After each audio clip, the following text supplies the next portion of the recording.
नमस्कार, इस YouTube channel पर आपका स्वागत है। लास्ट वीडियो में हमने अमेरिका के स्वतंत्रता संग्राम पर डिस्कशन किया था। ये अमेरिकी उपनिवेश कौन से थे, कहाँ से आए और कैसे बसे, इसकी खोज कैसे हुई, इस पर हमने लास्ट वीडियो में डिस्कशन कर लिया था। आज का हमारा टॉपिक है अमेरिकी क्रांति के कारण। क्या रीज़न थे अमेरिकी स्वतंत्रता संग्राम के। देखिए, अमेरिकी उपनिवेशवासी जो थे वो इंग्लैंड से ही आए थे। हमने कल भी देखा था कि 90% जो जनसंख्या थी वो इंग्लैंड की ही थी, बाकी 10% जो थी वो डच, स्पेनिश और अन्य जो यूरोपीय देश हैं वहाँ से आए हुए थे। तो ऐसा क्या हुआ कि अमेरिका की क्रांति अपने मात्र राज्य के खिलाफ हुई थी। अमेरिका की क्रांति जो थी वो मात्र राज्यों से मौलिक मतभेदों के कारण हुई थी। इंग्लैंड इनका मात्र राज्य था। वास्तव में अमेरिका का जो स्वतंत्रता संग्राम है वह मुख्यतः ग्रेट ब्रिटेन तथा उसके उपनिवेशों के बीच आर्थिक हितों का संघर्ष था। किंतु अगर हम बात करें, उस पर कई तरह के सामाजिक एवं राजनीतिक व्यवस्था के विरुद्ध भी विद्रोह किए गए थे, जिसकी उपयोगिता अमेरिका में कभी की समाप्त हो गई थी। तो दूसरे शब्दों में हम कह सकते हैं कि अमेरिकी क्रांति जो है वो एक ही साथ आर्थिक, राजनीतिक, सामाजिक एवं धार्मिक अनेक शक्तियों का परिणाम थी। इसमें जो सबसे पहला कारण है अमेरिकी स्वतंत्रता संग्राम के कारणों का, उसमें है अभिवृद्धि तथा सिद्धांत। दोनों के सिद्धांतों में मतभेद थे। मात्र राष्ट्र इंग्लैंड जो था वह उपनिवेश अमेरिका के मध्य एक अंतर्विरोधपूर्ण अभिवृद्धि एवं सिद्धांत अमेरिकी क्रांति के मूल कारणों में से एक है। देखिए, उपनिवेशवासी जो थे वो यद्यपि मातृभूमि से राजनीतिक संबंध को पूर्णतः विच्छेद करने के पक्ष में नहीं थे। वे कहा करते थे कि हम इंग्लैंड के पार्लियामेंट के अधीन नहीं हैं, हम इंग्लैंड के राजा के अधीन हैं। यानी कि राजा के तो अपने आप को राजा के तो अधीन मानते थे, परंतु इंग्लैंड के पार्लियामेंट के अधीन नहीं मानते थे, संसद के अधीन नहीं मानते थे।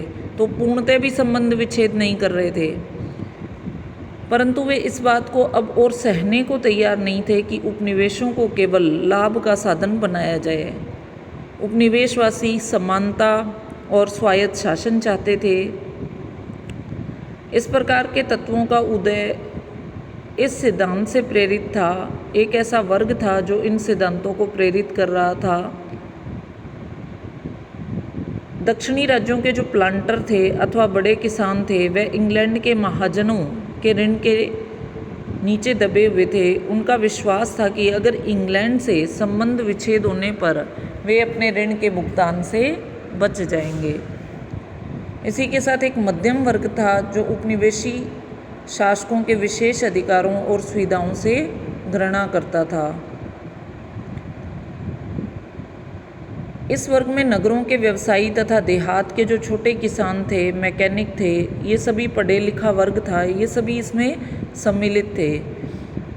इस वर्ग में निराशा एवं असंतोष की भावना कहीं अधिक थी, क्योंकि यह एक तरह से जागृत वर्ग था। प्रारंभ में ये वर्ग जो था वह मात्र राज्य से विद्रोह नहीं चाहता था, लेकिन इस वर्ग में जब यह चेतना उत्पन्न हो गई कि उपनिवेशों के ऊपर जो ये शासक है, इंग्लैंड जो है, वह स्वार्थी वर्गों की शक्ति का स्रोत है, तो इस वर्ग ने संपूर्ण उपनिवेशी स्वायत्त सरकार की स्थापना को अपना लक्ष्य बना लिया।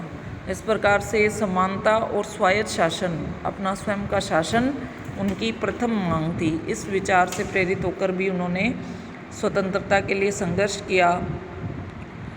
दूसरा जो प्रमुख कारण है वो देखिए, इंग्लैंड जो था वाणिज्यवाद का सबसे बड़ा अनुसरण करता, वाणिज्यवाद की शुरुआत ही वहीं से हुई थी। यह विचारधारा इस बात में विश्वास रखती थी, वाणिज्यवाद की जो विचारधारा थी, कि प्रत्येक राष्ट्र को धनी और शक्तिशाली होने का प्रयास करना चाहिए, अन्यथा वह जीवित नहीं रख सकता।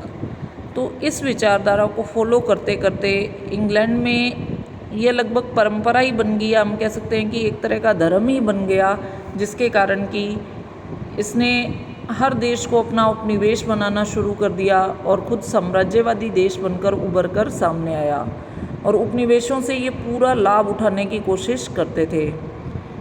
इंग्लैंड ने अपने वाणिज्यिक हितों की सुरक्षा के लिए शक्तिशाली सेना और नौसेना का भी गठन किया। वाणिज्यवादी नीतियों के अंतर्गत उसने अमेरिकी उपनिवेशों पर अनेक प्रतिबंध भी लगाए ताकि उनका उत्पादन कम हो और खुद को लाभ ज़्यादा हो। इस जैसे कि नौ परिवहन कानून 1651 में आया या शुगर अधिनियम आया 1764 में। इस तरह के समय समय पर उसने कानून पारित किए। इससे भी अमेरिकी वासियों में, उपनिवेश वासियों में विद्रोह की भावना बढ़ी। तीसरा जो रीज़न है वह है कि अमेरिका वासी जो थे वह ये मानने को तैयार नहीं थे कि वे इंग्लैंड की पार्लियामेंट के अधीन है,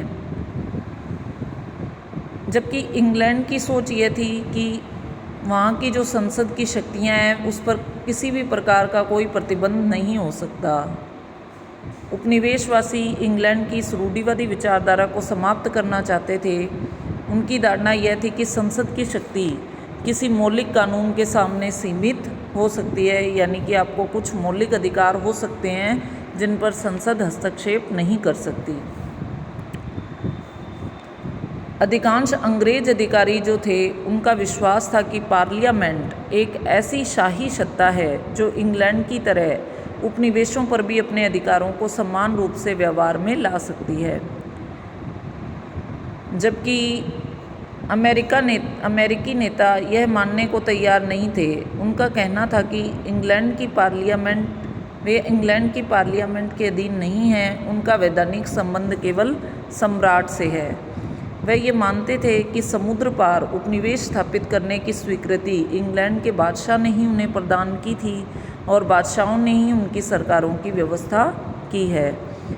इसीलिए बादशाह जिस प्रकार इंग्लैंड का है उसी प्रकार उपनिवेशों का है, लेकिन उपनिवेशों के विधानमंडल को इंग्लैंड के लिए कानून बनाने का अधिकार नहीं है और ना ही इंग्लैंड की पार्लियामेंट को उपनिवेश के लिए कानून बनाने का अधिकार है। यानी कि दोनों को एक दूसरे के ऊपर कानून बनाने का अधिकार नहीं है, यह अमेरिकी वासियों का मानना था। जबकि इंग्लैंड क्या कह रहा है कि संसद की शक्तियों पर किसी प्रकार का प्रतिबंध नहीं हो सकता है। दूसरी तरफ उपनिवेशवासियों की एक जो महत्वपूर्ण बात थी, उनका कहना ये था कि जब उनका इंग्लैंड की संसद में कोई प्रतिनिधित्व ही नहीं है तो उन्हें टैक्स या कर लगाने का अधिकार कैसे है। इंग्लैंड वासी ये सोचते थे कि दोनों में मतभेद है, दोनों एक दूसरे के तर्क को काट रहे हैं। इंग्लैंड को जहां विश्वास है कि वह उपनिवेशों को सुरक्षा प्रदान करता है, अतः उपनिवेशों को सुरक्षा प्रदान हेतु करने के लिए जो उन्हें व्यय करना पड़ रहा है, जो उन्हें खर्च करना पड़ रहा है, उसका बोझ उपनिवेशों को ही उठाना चाहिए। और इस विचार और सिद्धांत के आधार पर वह उपनिवेशों पर टैक्स लगाता था। किंतु अमेरिकावासी क्या कहते थे, उपनिवेशवासी ये कहते थे कि अगर उनका इंग्लैंड की संसद में कोई प्रतिनिधित्व नहीं है तो उन्हें कर लगाना भी उचित नहीं है, उनके ऊपर टैक्स भी नहीं लगाया जा सकता। इसी के सिद्धांत के फलस्वरूप एक नारा बुलंद किया गया था जिसका नाम है प्रतिनिधित्व नहीं तो कर नहीं। उपनिवेशवासियों ने ये नारा बुलंद किया था। ब्रिटिश सरकार ने कई वस्तुओं पर प्रतिबंधात्मक कानून लगाए थे, लेकिन उसका यही कहकर उपनिवेशवासियों ने विरोध किया कि प्रतिनिधित्व नहीं तो कर नहीं। नेक्स्ट जो रीज़न है वह है कि इंग्लैंड की सरकार जो थी उसने शुरुआत में उपनिवेशों के स्वशासन पर अंकुश लगाने का प्रयत्न नहीं किया था। जब से उपनिवेश स्थापित हुए थे तब से वे स्वतंत्र थे। इंग्लैंड की सरकार ने जॉर्जिया के अतिरिक्त किसी भी उपनिवेश को स्थापित करने में कोई प्रत्यक्ष भाग नहीं लिया था।